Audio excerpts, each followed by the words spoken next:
السلام علیکم، میں ہوں انیلا اور اس وقت آپ موجود ہیں میری یوٹیوب چینل انیلاز ناول پر۔ کیسے ہیں آپ سب؟ امید کرتی ہوں خیریت سے ہوں گے اور اپنا بہت زیادہ خیال رکھ رہے ہوں گے۔ تو جناب آج میں حاضر ہوں ارتکاب جرم کے کیس نمبر 71 کے ساتھ۔ تو جلدی جلدی چینل کو سبسکرائب کر لیں، بیل آئیکن کے بٹن کو لازمی پریس کریں تاکہ میری ہر آنے والی ویڈیو آپ کو پر وقت مل سکے۔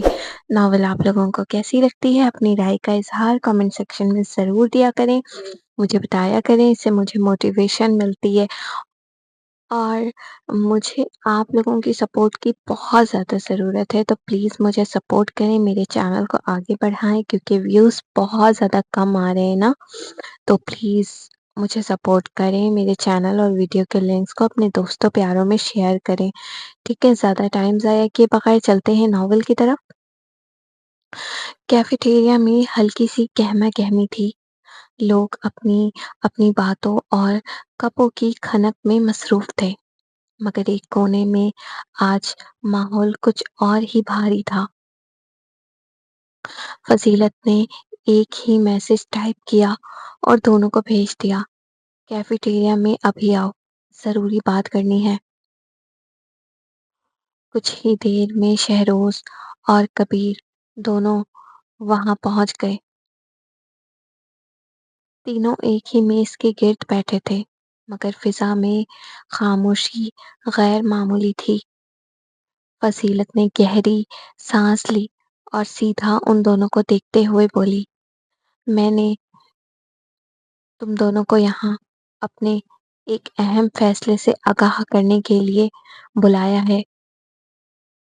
شہروز نے فوراً سوال کیا، کیسا فیصلہ؟ فضیلت نے ایک لمحے کو پلکیں جھپکائیں، پھر مضبوط لہجے میں بولی، یہ جو کچھ ان دنوں ہم تینوں کے درمیان ہوا، میں نے اس پر بہت سوچا ہے۔ کبیر نے نرمی سے کہا، میں تمہارے ہر فیصلے کی قدر کروں گا فضیلت، اور دل سے قبول بھی کروں گا۔ یہ سن کر فضیلت کا دل کچھ لمحے کے لیے کانپ گیا، مگر اس نے خود کو سنبھالا۔ میں نے فیصلہ کیا ہے، وہ رکی، پھر واضح آواز میں بولی، میں اپنی آنے والی زندگی تم دونوں میں سے کسی ایک کے ساتھ نہیں، بلکہ ایک لمحے کی خاموشی چھا گئی، میں شادی کبیر سے کروں گی۔ کبیر کے چہرے کے تاثرات جیسے جم سے گئے، اسے یقین ہی نہیں آیا تھا۔ شہروز فوراً کرسی سے اٹھ کھڑا ہوا، یہ کیا بکواس کر رہی ہو تم؟ اور میرا کیا؟ میرے پیار کا کیا؟ اس کی آواز میں غصہ بھی تھا اور تکلیف بھی۔ فضیلت نے اس کی طرف دیکھتے ہوئے بہت سنجیدگی سے کہا، شہروز، ہم نے کبھی سچا پیار کیا ہی نہیں تھا۔ شہروز جیسے ساکت ہو گیا، یہ محض ایک غلط فہمی تھی، فضیلت نے دھیرے سے کہا، ایک وقتی کشش کو ہم محبت سمجھ بیٹھے تھے۔ اس نے کبیر کی طرف دیکھا، محبت قید نہیں کرتی، محبت آزاد کرتی ہے۔ پھر اس کی آواز نرم ہو گئی، اور تمہارے ساتھ میرا رشتہ ہمیشہ ایک دباؤ، ایک گھٹن جیسا رہا۔ شہروز نے میز پر ہاتھ مارا، تو تم مجھے اتنی آسانی سے ختم کر رہی ہو؟ فضیلت کی آنکھوں میں نمی آ گئی، مگر آواز مضبوط رہی، میں کسی کو ختم نہیں کر رہی شہروز، میں بس سچ قبول کر رہی ہوں۔ کبیر اب بھی خاموش تھا، مگر اس کی آنکھوں میں حیرت اور بے یقینی تھی۔ فضیلت نے آخری جملہ کہا، آزادی کا احساس مجھے کبیر کے ساتھ ہوتا ہے، اور شاید یہی اصل محبت ہے۔ کیفیٹیریا میں ایک گہری خاموشی چھا گئی، اور تینوں کے درمیان ایک رشتہ ٹوٹ بھی رہا تھا اور ایک نیا رشتہ جنم بھی لے رہا تھا۔ شہروز کے چہرے پر غصہ ایک دم سے بھڑک اٹھا۔ اس نے بغیر سوچے سمجھے کبیر کا گریبان پکڑ لیا اور زور سے جھنجھوڑتے ہوئے بولا، آخر چھین لیا تو نے میری فضیلت کو۔ اس کی آواز میں تکلیف بھی تھی اور بے بسی بھی۔ کیفیٹیریا میں موجود چند لوگ حیرت سے ان کی طرف دیکھنے لگے۔ کبیر نے خود کو سنبھالنے کی کوشش کی مگر بول نہ سکا۔ اسی لمحے فضیلت فوراً آگے بڑھی اور شہروز کا ہاتھ پکڑ کر اس کی گرفت چھڑا دی۔ بس کرو شہروز، تماشا مت لگاؤ۔ اس کی آواز لرز رہی تھی مگر مضبوط تھی۔ اس نے نہیں بلکہ تم نے اس کی منگیتر کو چھینا تھا۔ یہ جملہ جیسے ہوا میں رک گیا۔ شہروز کے ہاتھ وہیں ڈھیلے پڑ گئے۔ اس کے چہرے پر غصہ آہستہ آہستہ ٹوٹنے لگا اور اس کی جگہ ایک خاموش سی حقیقت نے لے لی۔ وہ چند لمحے فضیلت کو دیکھتا رہا، پھر آہستہ سے نظریں جھکا لی۔ ہاں، اس نے ٹوٹی ہوئی آواز میں کہا، شاید یہی سچ ہے۔ شہروز نے ایک آخری نظر دونوں پر ڈالی، پھر بغیر کچھ کہے آہستہ آہستہ وہاں سے نکل گیا۔ اس کے قدم بھاری تھے مگر اس نے پلٹ کر نہیں دیکھا۔ فضیلت کچھ دیر اسی طرف دیکھتی رہی جہاں وہ گیا تھا، پھر اس کی آنکھوں میں آنسو بھر آئے۔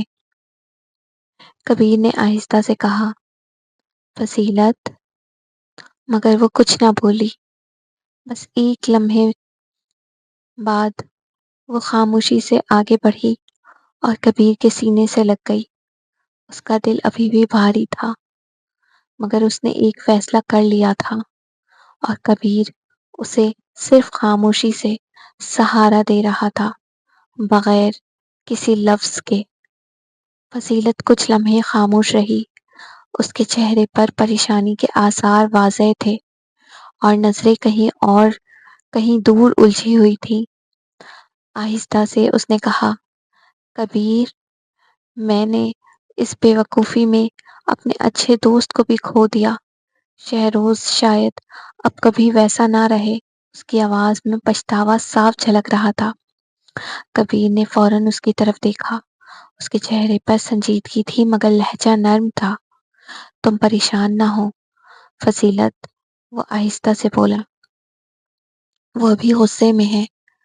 وہ تھوڑا سا رکا پھر اعتماد کے ساتھ کہا، جب اس کا غصہ ٹھنڈا ہوگا نا وہ خود تم سے بھی ملنے آئے گا اور مجھ سے بھی، اور پھر دوستی کا ہاتھ خود بڑھائے گا۔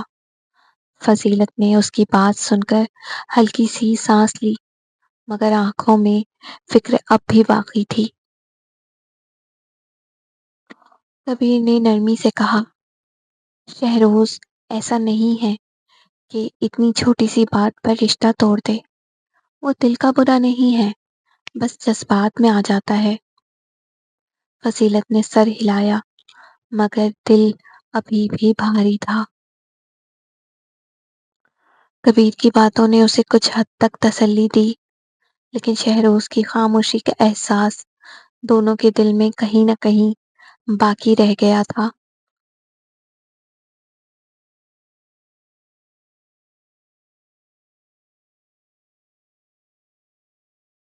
اندلپ کی آنکھ کھلی تو کمرہ غیر معمولی طور پر خاموش تھا۔ وہ بیڈ پر اسی جگہ بیٹھی تھی۔ اس نے ادھر ادھر دیکھا مگر عرش وہاں نہیں تھا۔ اس کا دل اچانک بے چینی سے بھر گیا۔ عرش، اس نے دھیرے سے پکارا۔ کوئی جواب نہ آیا۔ وہ فوراً بیڈ سے اتری اور پورے کمرے میں نظر دوڑائی۔ دروازہ آدھا کھلا تھا۔ اس کی نظر اچانک ڈریسنگ ٹیبل پر گئی۔ وہاں ایک کاغذ رکھا تھا جس پر پیپر ویٹ رکھا ہوا تھا، جیسے بھاگنے سے اسے روکا گیا ہو مگر حقیقت میں شاید وہ الفاظ ہی کسی کو روکنے کے لیے کافی نہیں تھے۔ اندلپ کے ہاتھ کانپنے لگے۔ اس نے لرزتی انگلیوں سے کاغذ اٹھایا جیسے جیسے وہ پڑھتی گئی اس کے چہرے کا رنگ اڑتا چلا گیا۔ اندھلپ، میرے دل میں جو بوجھ ہے وہ کوئی بھی ختم نہیں کر سکتا، تم بھی نہیں۔ اس کی آنکھوں میں فوراً آنسو آ گئے۔ وہ کاغذ مضبوطی سے پکڑے آگے بڑھتی گئی۔ تم سب نے مل کر مجھ سے اتنی بڑی بات چھپائی، میری وجہ سے تمہاری زندگی برباد ہو گئی۔ اندلپ کے ہونٹ کانپنے لگے۔ نہیں، وہ بے اختیار بڑبڑائی۔ الفاظ دھندلے ہونے لگے، مگر اس نے خود کو سنبھالا اور پڑھتی رہی۔ آج نہیں تو کل مجھے مرنا ہے، اس لیے میں سب کو چھوڑ کر ایک ایسی جگہ جا رہا ہوں جہاں کوئی مجھے ڈھونڈ نہ سکے۔ کاغذ اس کے ہاتھوں میں لرزنے لگا۔ اور تم بھی ڈھونڈنے کی کوشش مت کرنا۔ یہ جملہ جیسے اس کے دل میں اتر گیا۔ اس نے سانس روک کر آخری لائن پڑھی۔ ممکن ہو تو مجھے بھول کر اپنا گھر دوبارہ بسا لینا، تمہارا عشر۔ کاغذ اس کے ہاتھ سے پھسل کر فرش پر گر گیا اور اگلے ہی لمحے اندلپ کی ساری ہمت ٹوٹ گئی۔ نہیں، عشر! اس کی آواز کانپتی ہوئی چیخ میں بدل گئی اور وہ وہیں زمین پر بیٹھ کر بے اختیار رونے لگی، گویا اس کی دنیا ایک لمحے میں بکھر گئی ہو۔ اندلپ کے ہاتھ کانپ رہے تھے، آنکھوں سے آنسو مسلسل گر رہے تھے۔ وہ بمشکل خود کو سنبھالتی ہوئی سیدھی دادا جی کے کمرے کی طرف دوڑی۔ دروازہ کھولتے ہی اس کی ہچکیاں اور تیز ہو گئی۔ دادا جان! اس کی آواز ٹوٹ گئی۔ دادا جی نے چونک کر سر اٹھایا۔ کیا ہوا بیٹا؟ تم اس طرح رو کیوں رہی ہو؟ اندلپ کچھ بول نہ سکی۔ وہ لرزتے ہاتھوں سے کاغذ آگے بڑھا دیا۔ یہ عشر نے لکھا ہے۔ دادا جی نے فوراً کاغذ پکڑا۔ جیسے جیسے وہ پڑھتے گئے ان کے چہرے کے تاثرات بدلتے گئے، پہلے حیرت، پھر تشویش اور پھر گہری سنجیدگی۔ یا اللہ! وہ دھیرے سے بڑبڑائے۔ اندلپ روتے ہوئے ان کے سامنے بیٹھ گئی۔ وہ چلا گیا دادا جان، وہ ہمیں چھوڑ کر چلا گیا۔ دادا جی نے کاغذ میز پر رکھا اور فوراً کھڑے ہو گئے۔ ان کی آواز میں سختی بھی تھی اور اضطراب بھی۔ یہ لڑکا پاگل ہو گیا ہے، اندلپ نے روتے ہوئے کہا۔ میں نے بہت کوشش کی، میں نے اسے سمجھانے کی کوشش کی، لیکن وہ نہیں سمجھا۔ دادا جی نے گہری سانس لی، پھر خود کو سنبھالتے ہوئے بولے، وہ اس حالت میں زیادہ دور نہیں جا سکتا، اس کی طبیعت پہلے ہی ٹھیک نہیں ہے۔ یہ سن کر اندلپ کے دل میں خوف اور بڑھ گیا۔ تو پھر ہم کیا کریں دادا جان؟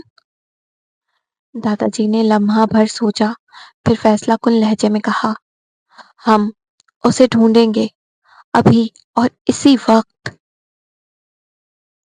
اندلپ نے فوراً سر ہلایا، آنکھوں میں امید اور خوف دونوں ساتھ لیے۔